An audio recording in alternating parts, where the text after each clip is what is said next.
नमस्कार, आप देख रहे हैं सूचना दर्पण न्यूज। तो आइए इस खास प्रोग्राम में खास मुलाकात के साथ हम आपको गांव शहर से लेकर हर क्षेत्र की समस्याओं, वहां के विकास कार्यों को लेकर अपडेट रखते हैं।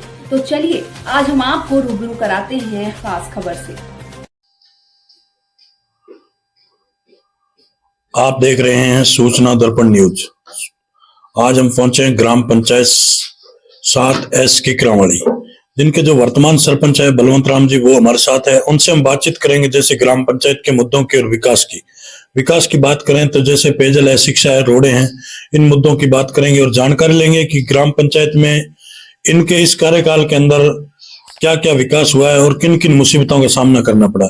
तो आइए मिलते हैं सरपंच साहब। सरपंच साहब नमस्कार। राम राम जी, राम राम। सरपंच साहब, सबसे पहले तो आप अपनी एक राजनीतिक परिचय बताइए कि राजनीति में कब से इंटरेस्टेड है? जन्म हुई हूँ तो अच्छा। पैदाइश ही राजनीति परिवार में हुई। बिल्कुल। मेरे पिताजी स्वर्गीय श्री मनपुर राम MLA। बिल्कुल। Continue 5 time. बिल्कुल। 1967 से 1985 फ्रॉम केसम कंस्टिट्यूंसी। बिल्कुल। 85 to 90 फ्रॉम रायसेन कंस्टिट्यूंसी। बिल्कुल। अरबी में पहला 2 बारी वे सरपंच रहा तो बांगो लड़कों ने पृष्ठभूमि हमारी तो राजनीति की। बिल्कुल बिल्कुल। तो सरपंच साहब, जैसे बात करें अपन अपनी ग्राम पंचायत 7S किकरावाली की, तो इसके अंदर क्योंकि आप एक एजुकेटेड फैमिली से हैं और पढ़े लिखे हैं, हर चीज का अनुभव है आपको। आज का जो युग है वो बिना शिक्षा के कुछ नहीं है, तो शिक्षा का रुझान कैसा अपनी ग्राम पंचायत का? देखो, शिक्षा के अंदर तो रुझान अब तो ठीक है, पहले बहुत कम था। बिल्कुल। क्योंकि हमारी पंचायत है ये ऐसी बाहुल्य है। बिल्कुल। इसलिए पिछले तो लोगों को इतना नहीं था, अब रुझान अच्छा है जी। तो बच्चे पढ़ भी रहे हैं, बढ़िया काम कर रहे हैं अब तो। बिल्कुल।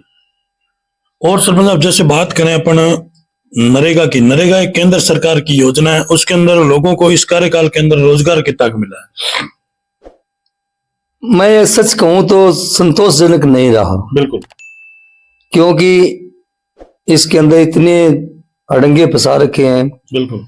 कि गत 5 वर्षों में जो आपने कार्य करवाया, सैंक्शन हुआ है, बिल्कुल, वो उसको आप नहीं करवा सकते तो काम दें काम नरेगा को। बिल्कुल। सरकार ये कहती भी 100 दिन हम नरेगा को दे रखे हैं, बिल्कुल। ऐसे काम ही सैंक्शन नहीं, नरेगा कार्य कहाँ से चलेगा? बिल्कुल राइट। हमारा काम है प्रस्ताव भेजना जी। अब प्रस्ताव को ऐसे नोट लग जाते हैं तो वो काम बहुत कम हुआ है, लेकिन फिर भी पिछले 4 सालों में कुछ न कुछ ठीक रहा। इस वर्ष बहुत कम नरेगा का कार्य हुआ है। बिल्कुल। अब इसमें बार बार कभी ये जो ऑनलाइन काम हुआ है इसके अंदर भी बहुत दिक्कतें आती है। कई बार जैसे अपने ये ऑनलाइन चलता भी नहीं है, रेंज नहीं होती। अब लोग वाग चले जाते हैं लेकिन उनकी दिहाड़ी नहीं लगती उसके अंदर, तो समस्या तो है इसके अंदर बहुत सारी। बिल्कुल बिल्कुल। और मैं तो हमेशा पंचायत में जब भी हमारी साधारण सभा की मीटिंग होती है ये मुद्दा मैं हमेशा ही उठाता रहा हूँ। बिल्कुल। और सरपंच साहब, जैसे अभी माननीय मुख्यमंत्री जी भजनलाल जी के द्वारा एक नशा मुक्ति अभियान चलाया गया है, उसके अंदर अपनी ग्राम पंचायत की क्या स्थिति? क्योंकि हमने देखा है गंगानगर, हनुमानगढ़ ये एक सीमावर्ती इलाके हैं और पंजाब का बॉर्डर भी लगता है, उधर हरियाणा का भी लग रहा है, तो नशे की प्रवृत्ति है वो बहुत ही ज्यादा फैलती जा रही है। तो अपनी ग्राम पंचायत की क्या स्थिति है? देखो, नशा तो सब जगह फैला हुआ है अभी। बिल्कुल। अभी आपने भजनलाल जी का नाम लिया या किसी भी का नाम लो, सरकार का या कानून का, तो कानून जरूर बन जाता है, लेकिन कानून जब तक हम खुद हमारी मानसिकता नहीं सुधरेगी तो कानून क्या करेगा उसके अंदर? सबसे ज्यादा तो जो सामाजिक प्रवृत्ति है हम खुद लोग उसके अंदर इन्वॉल्व हैं।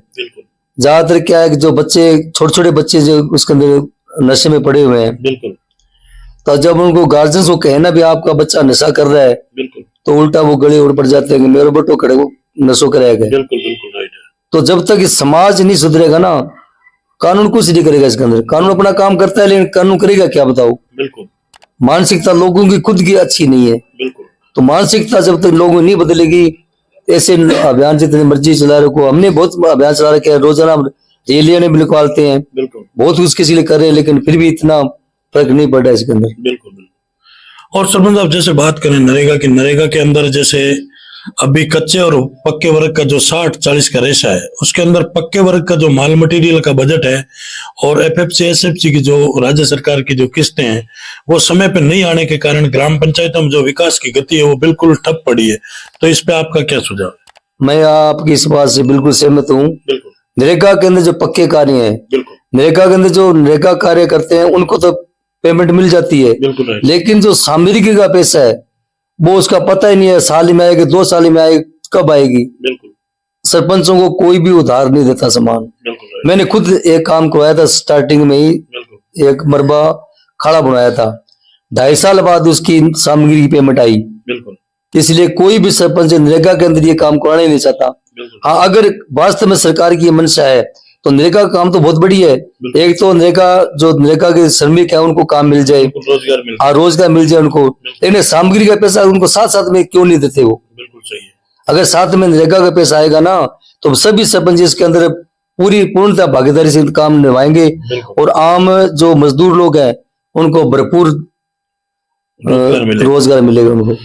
तो सरपंच आप जैसे बात करें, अभी आपके जो सरपंच संघ के आला कमान है, आला अधिकारी है, वो आज एक कार्यकाल को बढ़ाने के लेके धरना प्रदर्शन कर रहे हैं और मांग कर रहे हैं। बात करें जैसे गंगानगर जिले की, तो इसके अंदर पंचायत समिति जैसे सूरतगढ़ है, तो उनके जो 8 महीने चुनाव लेट हुए थे, उनका कार्यकाल अभी बाकी पड़ा है, आपका लगभग जनवरी में पूर्ण होने जा रहा है।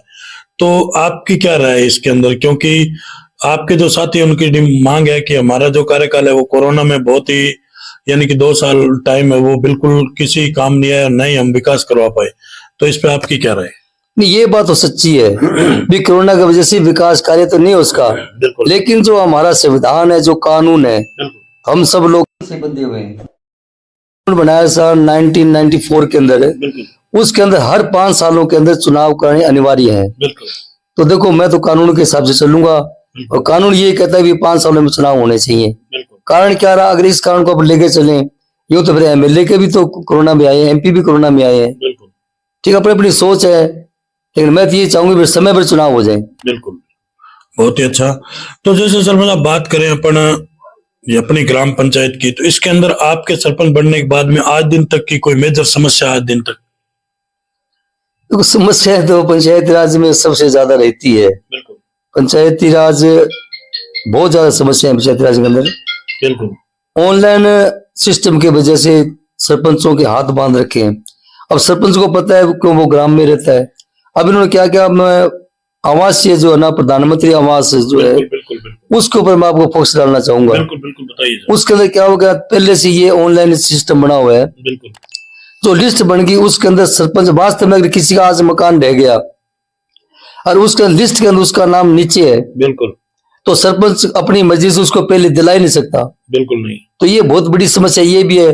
फिर आज के दिन बहुत से ऐसे पात्र लोग हैं वास्तव में जो आवास की पात्र है, उनका उस लिस्ट में नाम भी नहीं है।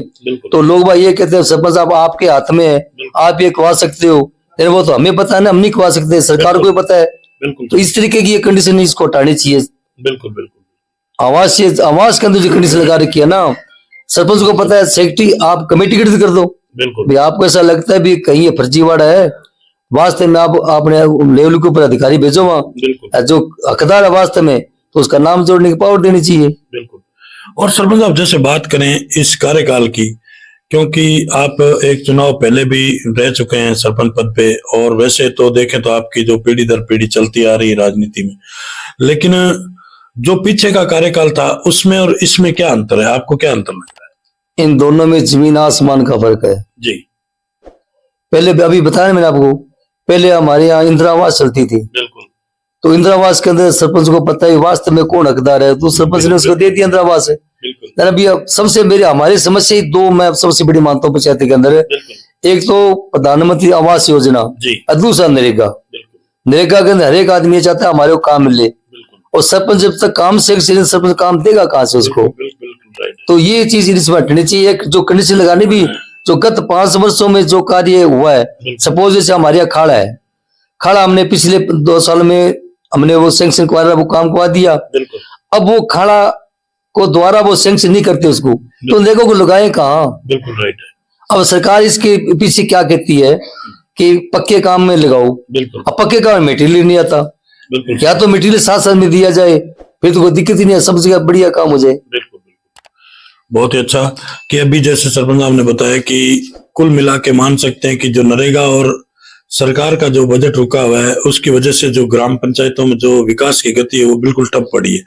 तो जैसे बात करें सरपंच साहब, एक और अभी केंद्र सरकार और स्टेट गवर्नमेंट की योजना है जो जल जीवन मिशन योजना, तो उसके प्रति अपनी ग्राम पंचायत में कैसा हुआ विकास? नहीं, जल जीवन के प्रति हमारे यहाँ 2 भी गांव है, उसके अंदर वाटर वर्क्स बना हुआ है। उस गांव के अंदर तो सब जगह नई पाइपलाइन बिछाई गई है, वो पानी वहां सुचारू रूप से चल रहा है। हमारे भी इसी पानी सुचारू रूप से चल रहा है, हमारे अलग से वाटर वर्क्स है यहाँ, तो पानी की ऐसी समस्या नहीं है यहाँ जी।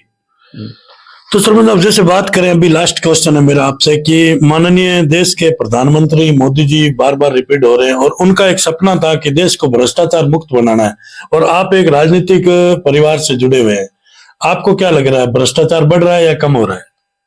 भ्रष्टाचार तो नहीं खत्म हुआ, बिल्कुल। और भ्रष्टाचार जो है ना, फिर मैं भी ये बात पहले भी कह चुका हूँ, अभी मैं कह रहा हूँ, जब तक हम खुद नहीं सुधरेंगे तो भ्रष्टाचार नहीं खत्म होगा। हम भी उसके अंदर इन्वॉल्व है ना, हमें भी सोचना पड़ेगा हम क्यों ऐसा काम करवाएं। बिल्कुल सही है। हम क्यों किसी को पैसा दें? तो अकेले कोई भ्रष्ट नहीं है, सारी तंत्र ही भ्रष्ट है। बिल्कुल बहुत ही अच्छा। और सवाल तो नहीं कर सकता मैं। बिल्कुल। एक नियम बना रखा सरकार ने, सरकार की मंशा क्या है, मैं शिक्षा को पर बात करना चाहूंगा। बिल्कुल बताइए। तो गरीब परिवारों के बच्चे जो है वो अपने गवर्नमेंट स्कूलों के अंदर पढ़ाई करते हैं। बिल्कुल पढ़ रहे हैं। गवर्नमेंट के अंदर से क्या कर रखा था पहले, भी 8वीं तक किसी को फेल नहीं करना था। बिल्कुल। अभी ये नया नियम बनाया, कहने भी चलो 5वीं तक भी नहीं फेल करेंगे। ऐसा क्यों, क्या मंशा है सरकार की है? जब बच्चा फेल नहीं होगा, वो पास करेंगे तो बच्चा का पढ़ेगा क्यों? बिल्कुल राइट। कोई भी काम है भय बिना प्रीत को नहीं हुआ। बिल्कुल। तो ये सिस्टम हटाना चाहिए। गरीब परिवार के बच्चे पढ़ते हैं यहाँ प्राइवेट, बाकी तो लोगों प्राइवेट स्कूल में पढ़ते हैं, कॉन्वेंट स्कूल में पढ़ते हैं। आज रुझान क्यों, एक तरफ गवर्नमेंट ये कहती है कि यहाँ बच्चों की स्ट्रेंथ कम क्यों है? बिल्कुल। तो स्ट्रेंथ की वजह यही है कि यहाँ पढ़ाई जो है 5वीं तक, तो उनको अब बनाए नियम कानून ने कि पंचायत 5 के अंदर जो फेल होगा उसको फेल करेंगे। तो आप दूसरी में तीसरी में उसको फेल क्यों नहीं कर रहे हो? क्या मंशा सरकार की? मैं तो समझ पर ये बात ये, अगर वास्तव में सरकार ये चाहती है कि हम शिक्षा गुणवत्तापूर्ण देना चाहते हैं, शिक्षा में सुधार चाहते हैं, तो ये नियम बिल्कुल हटाना चाहिए। जो बच्चा वास्तव में पढ़ता है उसी को पास करना चाहिए। बहुत ही अच्छा सुझाव है सरपंच साहब का। जैसे अभी शिक्षा के प्रति इन्होंने बताया, तो ये भी एक बहुत यानी कि एक अच्छा सुझाव है कि मान लो जो आज टीचर है उनके ऊपर भी ये जा रही है। और जैसे बात करें आज शिक्षा, और जो बच्चे पढ़ने वाले हैं और जो बिल्कुल नहीं पढ़ रहे निहत्ते हैं, उनके अंदर पता चले कि भी कौन लायक है कौन नहीं लायक है। जैसे आज सरपंच साहब ने बताया कि भी 5वीं या 8वीं तक का जैसे कोई नहीं पढ़ रहा तो भी सरकार की एक मंशा थी कि उसको फेल नहीं करना है, तो ये भी बहुत एक बड़ी उपलब्धि है। और जैसे बात करें सरपंच साहब, अभी 2025 नव वर्ष आ रहा है, तो आप अपने क्षेत्रवासियों और ग्रामवासियों और देशवासियों को क्या संदेश देना चाहेंगे? मैं तो सबसे बड़ा संदेश ये देना चाहूंगा कि नशे को छोड़ो। बिल्कुल। ये नशा जो है ना, इतनी प्रवृत्ति बढ़ी हुई है। पहले तो हम सुना करते थे भी पंजाब के अंदर नशा है, लेकिन मेरे ये कहना है कि जितना अब गंगानगर में नशा है कहीं भी नहीं है। गाँव के अंदर छोटे छोटे बच्चे नशे के अंदर, मेडिकल नशा, एक और पता नहीं क्या बोलते, चिट्टा, इतना प्रवृत्ति बढ़ी हुई है। बहुत से हमारे यहाँ जवान मौतें भी इसी की वजह से हुई है। हमारी पंचायत में उन माँ बाप से पूछ के देखो उनको भी क्या बीतती है जब जवान बेटा जाता है नशे की वजह से। तो नशा जब तक बंद नहीं होगा ना, तब तक मैं तो ये नहीं मानता भी हमारा देश विकास किया है। बिल्कुल। बहुत ही अच्छा। तो ये थी हमारी खास मुलाकात जो 7S किकरावाली के जो सरपंच है बलवंत राम जी, उनसे सूचना दर्पण न्यूज के अंदर जो इन्होंने हमें समय दिया, इसके लिए बहुत बहुत धन्यवाद साहब। धन्यवाद आपका साहब। तक के लिए इतना ही। हम आपको गांव शहर से लेकर हर क्षेत्र की समस्याओं और वहां के विकास कार्यों को लेकर रखेंगे अपडेट। तो देखते रहिए सूचना दर्पण न्यूज और हमारी वीडियोस को लाइक शेयर व चैनल को सब्सक्राइब जरूर करें।